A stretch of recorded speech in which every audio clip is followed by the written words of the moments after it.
প্ৰথমতে মই তোমালোকৰ চেনেলৰ জৰিয়তে সমূহ সাংস্কৃতিক প্ৰেমী ৰাইজলৈ আমাৰ তৰফৰ পৰা অন্তৰংগ সামাজিক আৰু সাংস্কৃতিক গোষ্ঠীৰ তৰফৰ পৰা হিয়া ভৰা শুভেচ্ছা জ্ঞাপন কৰিছোঁ।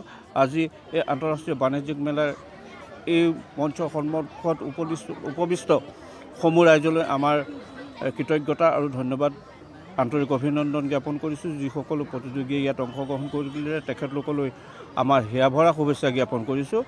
আচলতে অন্তৰংগ সামাজিক সাংস্কৃতিক গোষ্ঠীয়ে বিভিন্ন সময়ত বিভিন্ন অনুষ্ঠান আমি অনুষ্ঠিত কৰি আহিছোঁ। আমাৰ মুখ্য উদ্দেশ্য আৰু লক্ষ্য হ'ল আমাৰ গাঁৱৰ বোকা পানীৰ মাজত যিসকল প্ৰতিভা লুকাই আছে সেইসকলক এখন মঞ্চ দিয়া আৰু সেই মঞ্চৰ পৰাই আমি তেখেতলোকক ক্ৰমাগতভাৱে আমি পৰাৰ পৰ্যায়লৈকে আগবঢ়াই নিয়া।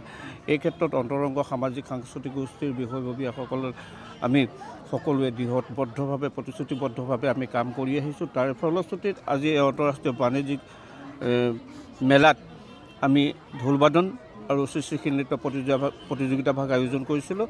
ইয়াত হৈছে ভালেসংখ্যক প্ৰতিযোগী হৈছে। লগতে আৰু এটা বাৰ্তা আমি ৰাইজক জনাই ভাল পাম যে অসম বিহু সুৰক্ষা সমিতিৰ এজন দক্ষ বিষয়ববীয়া, কেন্দ্ৰীয় সমিতিৰ এজন বিষয়ববীয়া জিতু শইকীয়া ঠেঙাল, তেখেতক আমি আমন্ত্ৰণ জনাই আমি অন্তৰংগ সামাজিক আৰু সাংস্কৃতিক গোষ্ঠীৰ তৰফৰ পৰা এটি বঁটা প্ৰদান কৰাৰ ব্যৱস্থা কৰিছোঁ। তেখেতৰ কৰ্মৰাজিৰ প্ৰতি আমি আকৃষ্ট হৈছোঁ। তেখেতে যিখিনি কাম কৰি আহিছে আমাৰ পৰা উঠি অহা যুৱচামৰ বাবে, নৱপ্ৰজন্মৰ বাবে বিহু কৃষ্টিক তেওঁলোকৰ হাতত তুলি দিয়াৰ বাবে, আৰু সেইকাৰণে তেখেতৰ কৰ্মৰাজিৰ প্ৰতি তেখেতক সন্মান জনাই অকণমান আমি মৰম যাচিছোঁ অন্তৰংগ সামাজিক সাংস্কৃতিক গোষ্ঠীৰ তৰফৰ পৰা।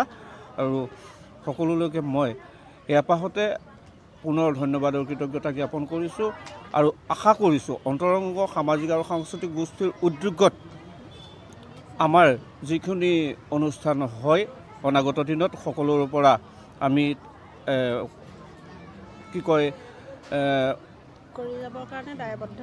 দায়বদ্ধ হৈছোঁ আৰু লগতে তেখেতলোকৰ সহায় সহযোগিতা আৰু উৎসাহ উদ্দীপনা আমি একান্তই কামনা কৰিছোঁ। ৰাইজৰ আশীষ, ৰাইজৰ সহযোগিতা, ৰাইজৰ দিহা পৰামৰ্শই অন্তৰংগ সামাজিক সাংস্কৃতিক গোষ্ঠীৰ সফলতাৰ শিৰৰ মুকুট কবচ কুণ্ডল। ধন্যবাদ। ভাল লাগিছে অনুষ্ঠানৰ। আমি বাণিজ্য মেলা, আন্তঃৰাষ্ট্ৰীয় বাণিজ্য মেলাই আয়োজন কৰা আজিৰ এই ঢোলবাদন প্ৰতিযোগিতা আৰু সৃষ্টিশীল নৃত্য প্ৰতিযোগিতা আমি অন্তৰংগ সামাজিক গোষ্ঠীৰ আমি নিমন্ত্ৰণ জনাইছিলোঁ। এই প্ৰতিযোগিতাৰ বাবে ধুনীয়াকৈ সফলভাৱে হৈ গৈছে আৰু আমিও এই বাণিজ্য মেলাৰ বাকৰিত গাঁৱৰ যিখিনি বোকা পানী ফেনেকি শিশুসকল আছে, শিশুসকলৰ কাৰণে য'ত প্ৰতিভা বিকাশ কৰিব নোৱাৰে সেইসকল শিশু আমি বাণিজ্য মেলাৰ কমিটিয়ে আনি এই ইয়াতে মঞ্চতে আনি পেলাই প্ৰকৃত ধুনীয়া অনুষ্ঠান কৰিছে।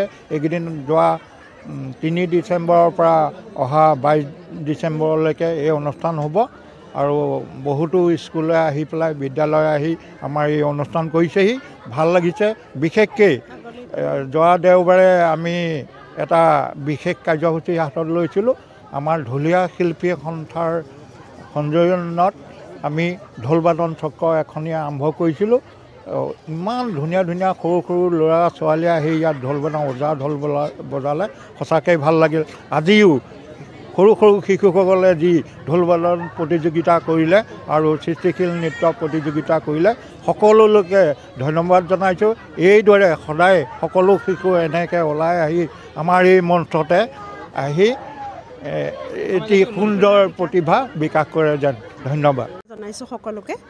আজি এই সন্ধিক্ষণত সন্ধ্যা সামাজিক সাংস্কৃতিক অন্তৰংগ সামাজিক সাংস্কৃতিক অনুষ্ঠানে আজি যি প্ৰতিযোগিতা ইয়াত